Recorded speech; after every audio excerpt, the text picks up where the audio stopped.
उपराष्ट्रपतीपदासाठी 9 सप्टेंबरला निवडणूक. धनखड यांच्या राजीनाम्यानंतर नव्या उपराष्ट्रपतींची निवड होणार. 21 ऑगस्टपर्यंत उमेदवारी अर्ज दाखल करता येणार.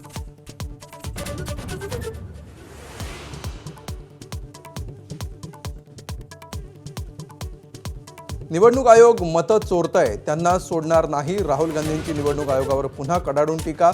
मतदार वगळणं हा देशद्रोहापेक्षा कमी गुन्हा नाही असा आरोप.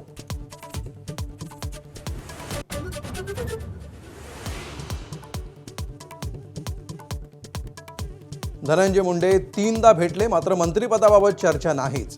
फडणवीसांची माहिती. मुंडेंच्या एंट्रीच्या चर्चांना फडणवीसांकडून फुल स्टॉप.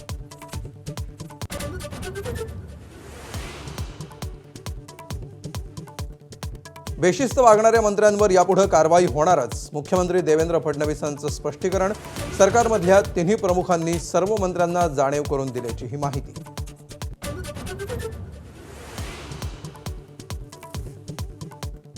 वादग्रस्त वक्तव्य करणाऱ्या माणिकराव कोकाटेंना सभागृहातली ऑनलाईन रमी भोवली. कृषी मंत्रिपदावरून उचलबांगडी. दत्तात्रय भरणेंकडची क्रीडा, अल्पसंख्याक आणि औकाफ खाती सोपवली.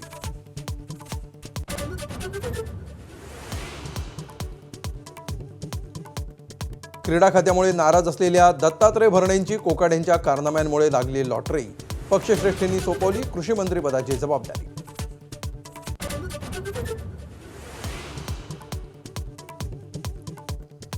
कोकाटेंच्या डिमोशन नंतर अजित पवारांचा कार्यकर्त्यांना कानमंत्र. चौफुल्यावर तडफडू नका, ढगात गोळी मारू नका. आमदार संजय मांडेकरांसमोरच अजित पवारांची कार्यकर्त्यांना तंबी.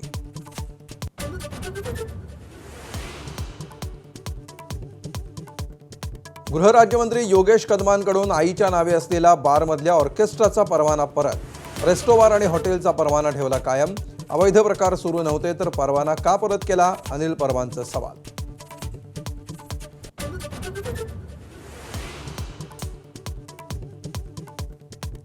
ऑक्टोबर-नोव्हेंबरमध्ये निवडणुका, तयारीला लागा. मनसेच्या शिबिरातून राज ठाकरेंच्या पदाधिकाऱ्यांना सूचना.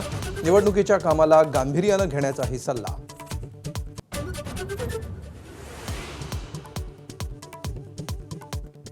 वाल्मिक कराडनंच पती महादेव मुंडेंच्या हत्येचा तपास थांबवला. ज्ञानेश्वरी मुंडे यांचा थेट आरोप. मोकाट आरोपींची नावं मुख्यमंत्र्यांना दिल्याची माहिती.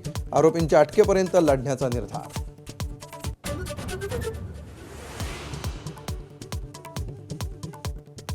नांदेडच्या शासकीय रुग्णालयामध्ये उंदरांचं साम्राज्य.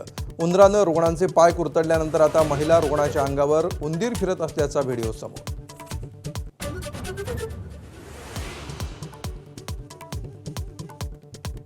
उद्योगपती अनिल अंबानींना ईडीचं समन्स. 17,000 कोटींच्या कथित कर्ज घोटाळ्यामध्ये चौकशी होणार. 5 ऑगस्टला नवी दिल्लीतील ईडी कार्यालयामध्ये हजर राहण्याचे आदेश.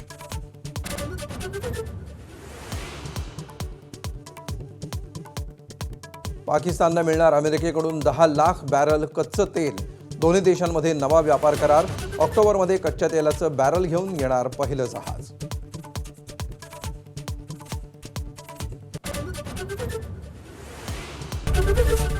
एबीपी माझा, उघडा डोळे बघा नीट.